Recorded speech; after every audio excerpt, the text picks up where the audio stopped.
Hey fam, I want you to like, share, and subscribe to our YouTube channel, youtube.com/Roland S. Martin. And don't forget to turn on your notifications. How many times have we done stories talking about black women who've either been fired or run off from their jobs because of their hair? On this show, we have covered women who are in the military. We've covered women in corporate America, women who are journalists, all of these issues when it comes to their hair. Well, in New York City, they are dealing with this. And that is the New York City Commission on Human Rights will issue new guidelines this week saying that the targeting of people based upon their hair or hairstyle at work, school, or in public places will now be considered racial discrimination. The commission will be able to levy fines up to $250,000 on organizations that do discriminate on the basis of hair. This story was broken by the New York Times, and here was a quote from the head of the commission, Carmelin Malalis. There's nothing keeping us from calling out these policies prohibiting natural hair or hairstyles most closely associated with black people. They're based on racist standards of appearance, racist stereotypes that say black hairstyles are unprofessional or improper. The commission has put out this poster to announce the new rules. Hair is part of you. Race discrimination based on hair is illegal. And the phone number to call in problems is 718-722-3131, 718-722-3131. Julian, I'll start with you. Although we focused on, obviously, how this has impacted black women, I think back to the brother who was a wrestler, who the referee said, hey, you don't cut your hair, you can't wrestle. This really is a race-based situation. I remember 3 years ago, a black woman suing the Veteran Affairs Department. She applied for a job in Virginia, impeccable credentials, but the committee decided who to hire. Said, we don't really like her cornrows. Yeah, cornrows, dreadlocks, natural hair, wild natural hair, all these things have been, their biases against those things. I commend the New York Commission for the rule, but the fact is that, you know, implicit bias doesn't always show up. No one is going to look at you and say, Cleo, I don't like your dreads. So enforcement is going to be very challenging. And basically, there is implicit pressure placed on folks to conform. I'll tell you, years ago, when I was trying to be an anchor person, anyway, a network executive actually said to me, can you grow your hair out or would you wear a wig? And I said, well, hair growth is a human function. So yes, I could grow my hair out, but I kind of like it the way it is. And obviously I didn't get the return interview. Might have had something to do with my attitude too, but probably. But in any case, you know, I mean, it was bold that the man would say that, but most times it's not said. People are just, you're basically asked. And there's so many people for so few jobs. I mean, we've seen Marriott hotels.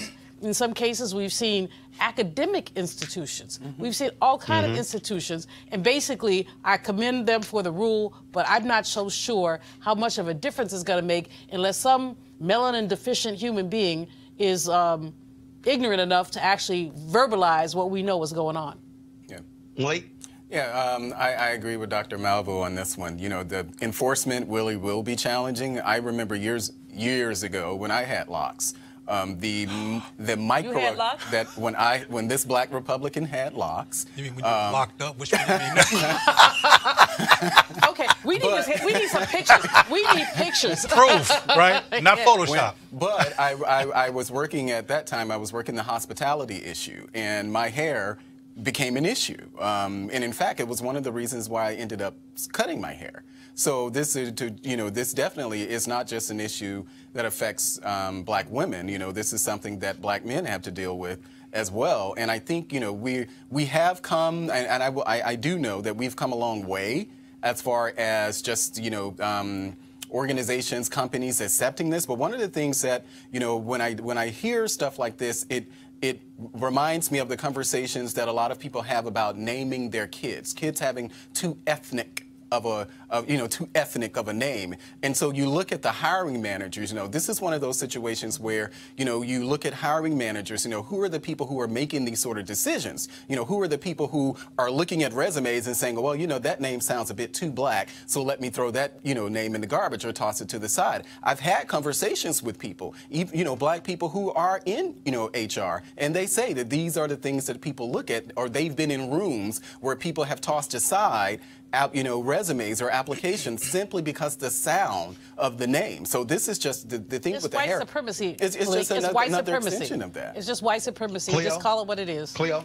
Well, I think aesthetics matter, and I think it's great that brothers and sisters get to have their hair, and that young people get to see black people wearing natural hair, and they not be self-conscious about it in terms of the adults that they're watching. So on the surface, it's a great thing. We'll see how enforcement goes, but this is good, the liberation of black hair, because it's been enslaved, and particularly with this straight weave syndrome that's going on, that I won't go any further with because I might get something thrown at me. But I got some right here. But in theory, and hopefully in practice, this is a great thing, the liberation of black hair. Maybe other people will borrow New York's precedent, and this is a good thing. Well, I think black children get to see this. It's good. It's symbolic, but it's not necessarily substantive.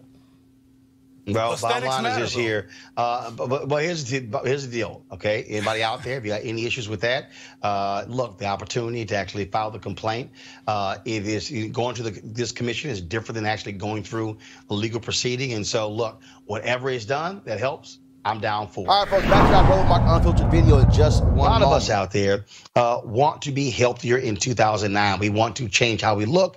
We want to live healthier. We want to lose weight. We want to have more energy. And so, look, I'm just like you.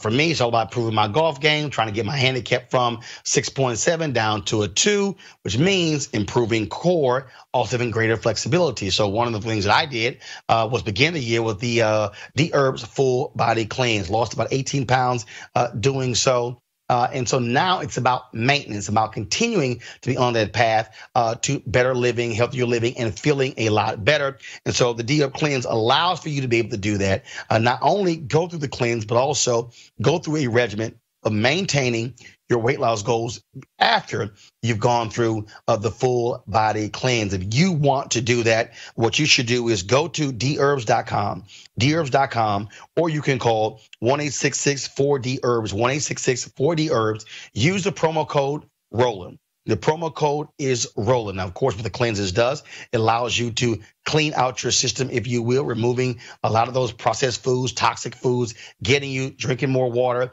eating raw fruits and raw vegetables and nuts and things along those lines to, in essence, detox your body. And so if you want to try that, again, go to dherbs.com, use the promo code Roland, or call 1-866-4D-HERBS, 1-866-4D-HERBS. Don't forget to use the promo code Roland. Now back to your Roland Martin Unfiltered video.